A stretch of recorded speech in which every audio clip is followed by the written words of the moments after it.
Assalamualaikum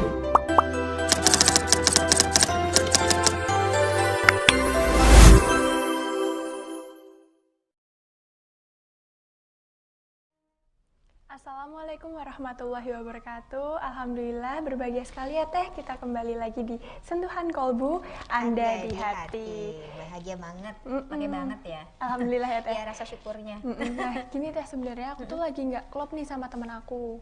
Nah Kenapa? tapi kita lagi cekcok aja gitu kan Teh. Nah tapi tuh aku bingung menyelesaikannya tuh gimana. Nah aku kan sukanya secara instan nih. Aku cari nih di HP. Nah ini baiknya gimana ya Teh ya? Aku jadi kepengen stok media sosial kamu. Biasanya kamu kalau lagi galau, lagi marah, komplain gitu emang selalu di handphone ya, jadi status ya? Iya, diluapkan di handphone ini. Itu bikin kamu ini nggak puas nggak sih ya kalau kayak gitu? Terkadang puas, terkadang kayak kurang gitu loh Teh. Kayak rasanya tuh apa gitu. Bukan solusi tapi berarti Iya, ya? bukan solusi. Tenang aja, nanti kita akan ngobrol ya, karena sekarang media sosial itu jadi salah satu platform yang dipakai oleh kita semua gitu ya. Nggak tahu saya, kalau misalnya nggak tahu saya carinya ke googling atau ke YouTube gitu ya. Sama nggak sih? Sama banget Teh. Kalau misalnya kita ada beberapa hal yang ingin ditanyain, tanyanya juga ke medsos juga Iya, ya ke gitu, HP ya. ke handphone juga. Ya nggak apa-apa deh. Saat ini kita sudah menghadirkan juga narasumber, yaitu Dr. Adib Sofia SSM Hum. Beliau adalah Kaprodi Sosiologi Agama dari Fakultas Usuluddin UIN Sunan Kalijaga. Kita langsung aja nanya-nanya ya, karena temanya ini juga mungkin ada hubungannya dengan apa yang selalu kita galaukan gitu. Kita rasakan gitu ya. Dakwah pada generasi milenial. Kadang-kadang ya itu mencari kebenaran, mencari sesuatu informasi itu memang lewat gadget juga. Iya, lewat gadget. Apa-apa ya Teh sekarang lewat gadget. Iya, Gitu. ya udah kita langsung ke tanya Bu aja. Adib ya. Assalamualaikum. Waalaikumsalam warahmatullahi wabarakatuh. Gimana Mbak kabarnya? Saya yang tanya ya. Iya, sehat. Ibu Adib mudah-mudahan juga selalu sehat ya.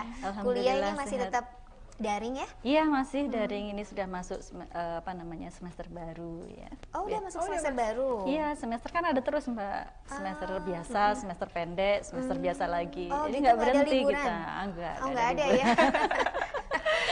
Iya. Bu Adib, tentang dakwah di generasi milenial.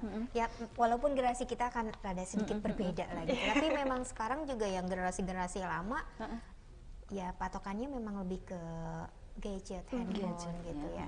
Sebenarnya ada beberapa hal nggak sih atau strategi dakwah yang biasa kalau kita dulu dakwah itu kan di masjid gitu ya. Kalau Pengajian-pengajian mungkin ya? Iya, kalau sekarang di mana saja sebenarnya ngaji itu di mana aja ya? Bisa. Salah satunya dengan di sini di Ya, Sentuhan di sini. Kolbu. Iya. Sentuhan Kolbu TVRI. Bisa bercerita sedikit atau strategi apa yang bisa kita lakukan?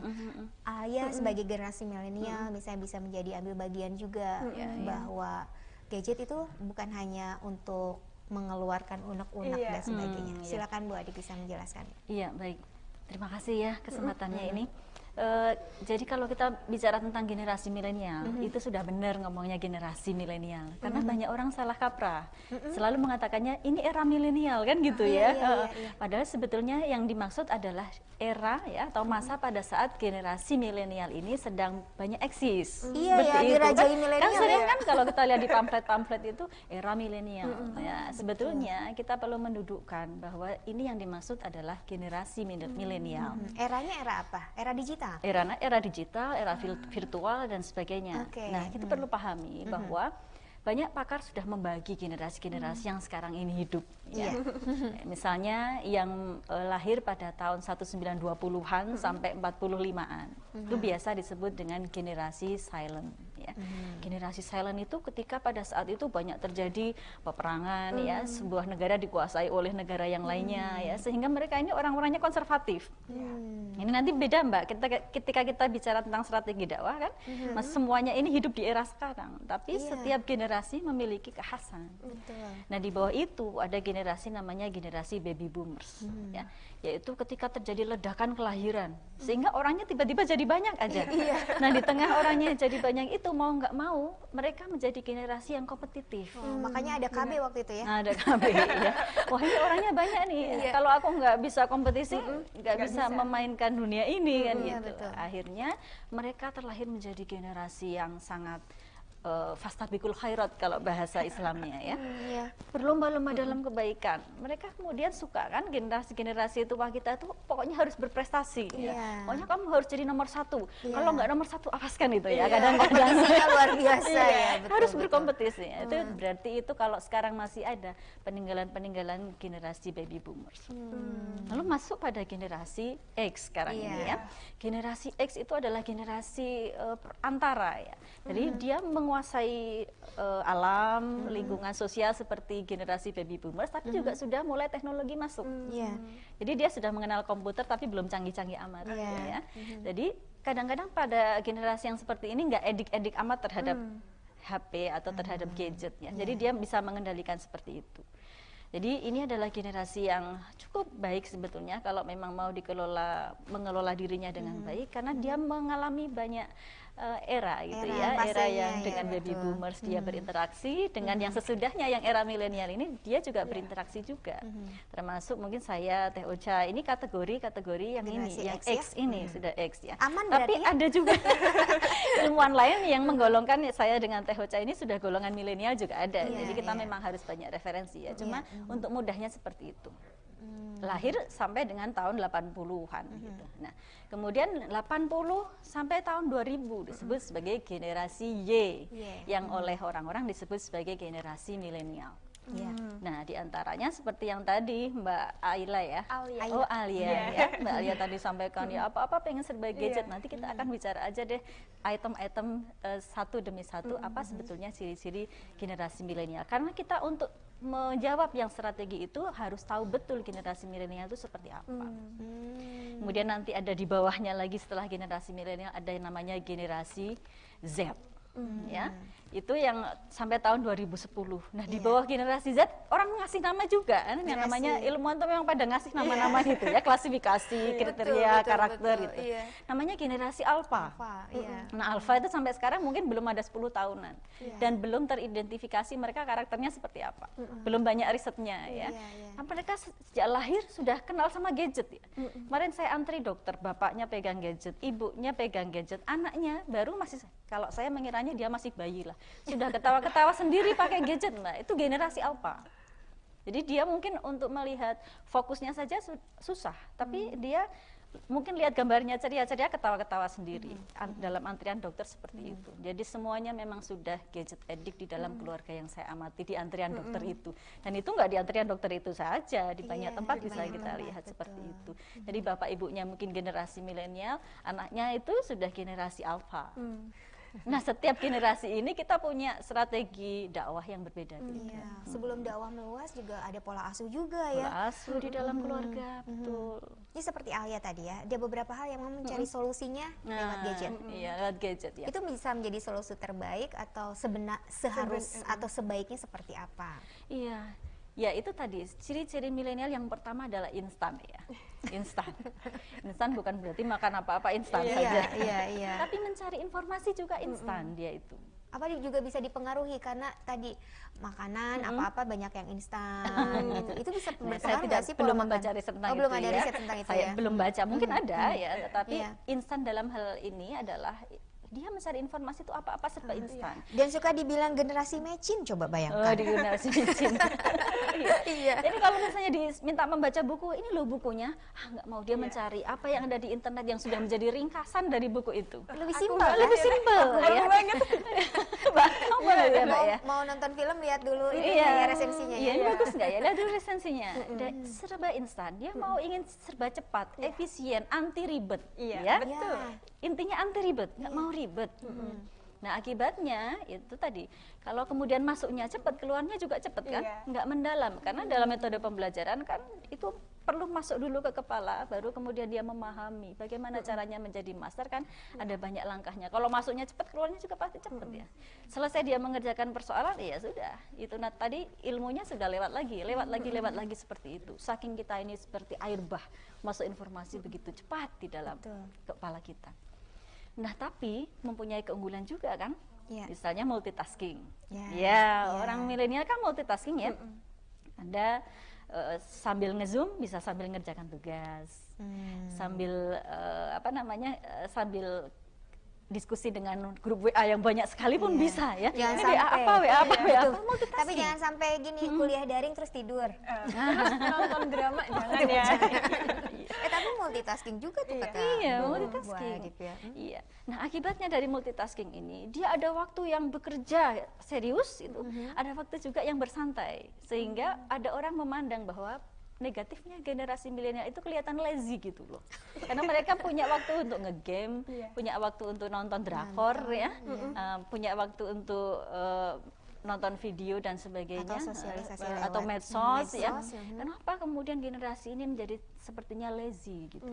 Jadi apa yang menjadi pemahamannya itu hibrid, yang menjadi identitasnya juga hibrid. Hibrid itu apa? Hibrid itu campuran, gado-gado gitu. Mungkin pada saat dia menginginkan tentang fikih, dia ngajinya sama ustadz ini. Ya, saya tidak ingin menyebut ya. Iya, iya. Pada saat saya bicara tentang tarikh nabawi ya, tarikh Islam, saya ngajinya sama ini. Persoalan perempuan saya ngajinya sama ini. Akhirnya dia memiliki banyak sekali referensi dan dia ambil sedikit tanpa dengan melihat pada bagaimanakah rujukannya di dalam Al-Qur'an ya, tafsir siapa atau yang dibaca oleh ulama itu, syarah hadisnya bagaimana ya. Kemudian ini landasannya dia menafsirkan itu apa, tidak dikejar otoritasnya bagaimana. Akibatnya ini akan membuat generasi milenial ini tadi jadi dangkal. Pemahaman Jadi agamanya malah jadi dangkal ketika sumber belajarnya banyak. Kalau ya? dia tidak mengejar loh, Tidak mengejar, tidak baik. mengejar ke dasarnya. Tapi kalau dari hibrid yang banyak itu, kemudian dia, ini yang cocok dengan aku yang ini. Lalu dia mengejar, ini tafsirnya tafsir apa? Oh, Ibnu Katsir, dia baca Ibnu Katsir. Oh, syarah hadisnya bagaimana? Syarah hadisnya dicari.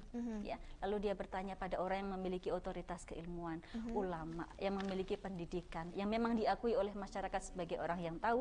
Nah, disitulah kemudian bisa dipahami bahwa memang keagamaan dia itu bagus. Baik Bu Adip, asik juga ya. Iya. Ternyata belajar agama juga sebenarnya bisa dikejar lewat medsos juga ya. Bisa, Sebenarnya bisa sebetulnya. banget. Sebelum kita lanjut nih, buat pertanyaan selanjutnya buat Bu Adip, ini ada dari pertanyaan dari Majelis Taklim Jamiatus Sakinah Gunung Sempu dari Ibu Hairul Saleh. Silahkan.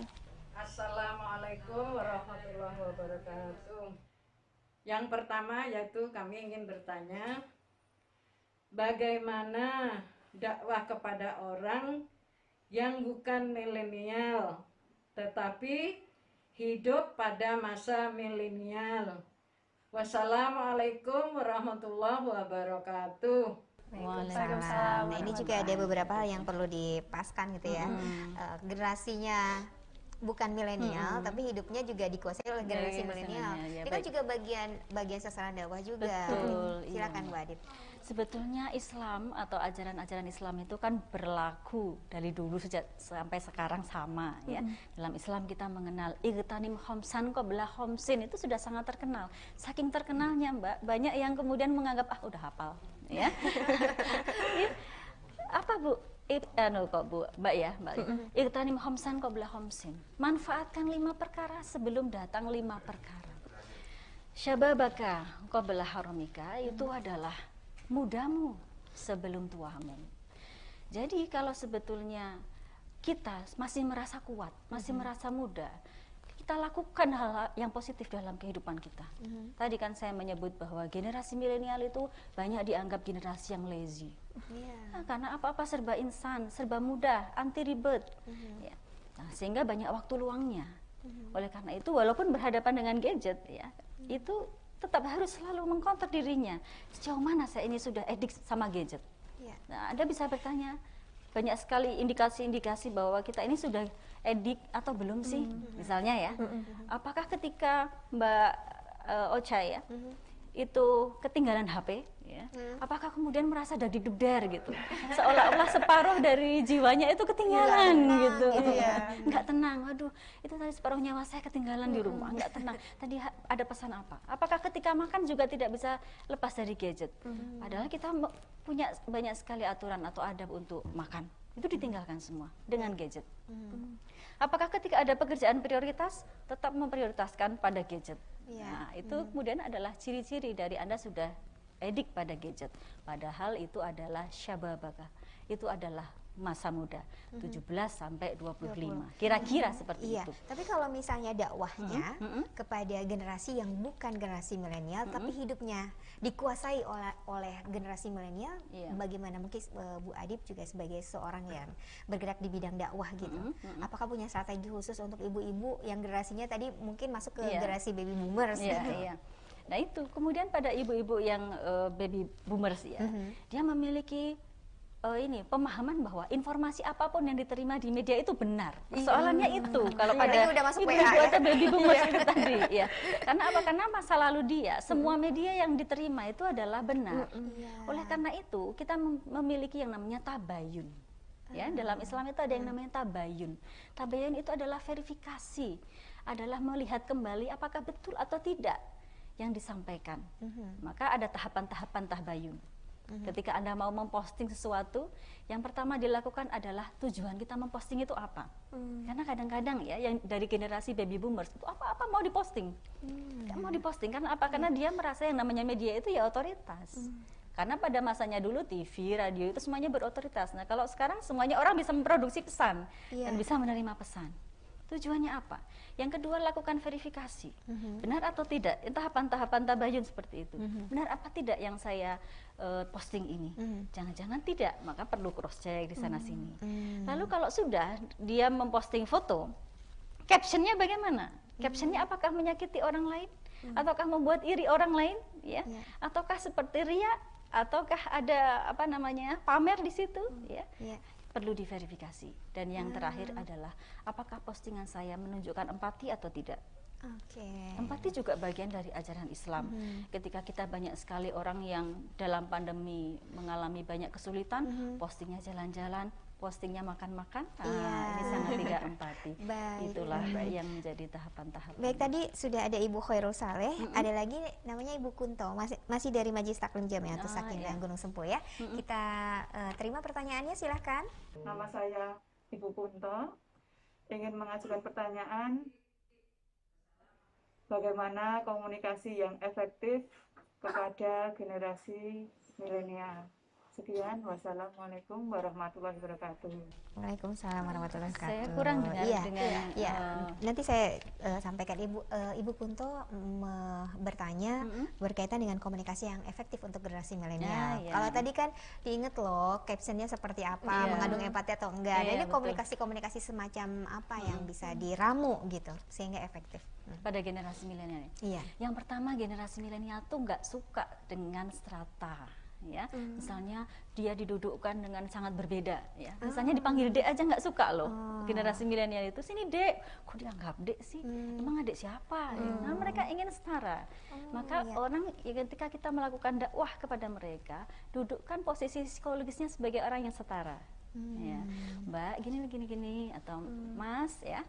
Jadi kita mendudukkan dirinya bukan sebagai guru, tapi kita dudukkan diri sebagai orang yang setara. Yang kedua, kemampuan mendengar. Nah, biasanya orang yang sudah senior itu penyakitnya adalah suka ngomong, nggak bisa dengar. Ya. Padahal Islam sendiri mengajarkan bahwa komunikasi itu harus dengan baik, ya. Harus dengan qaulan ma'rufa, harus dengan kata-kata yang baik. Sehingga pada saat mereka bercerita tentang sesuatu, jangan sampai kita hanya sambil orang tuanya pegang HP juga, nggak akan kena. Karena yang namanya listening skill itu ada ilmunya. Kenapa? Misalnya harus saling menatap mata, kayak Mbak Ocha dan Mbak Alia ya. Ini kan menatap mata saya nih. Berarti seorang pendengar yang baik karena memang belajar di situ ya. Tapi kalau itu sudah di dalam rumah, di dalam keluarga, di dalam masyarakat, seringkali itu ditinggalkan. Nah, qaulan ma'rufanya itu dengan cara bagaimana? Sambil menunjukkan intensi. Oh, begitu. Jangan ditambah-tambahin. Memang kok dasar itu. Jangan. Apalagi nyalahin gitu ya. Apalagi nyalahin ya. Kamu seperti itu tidak.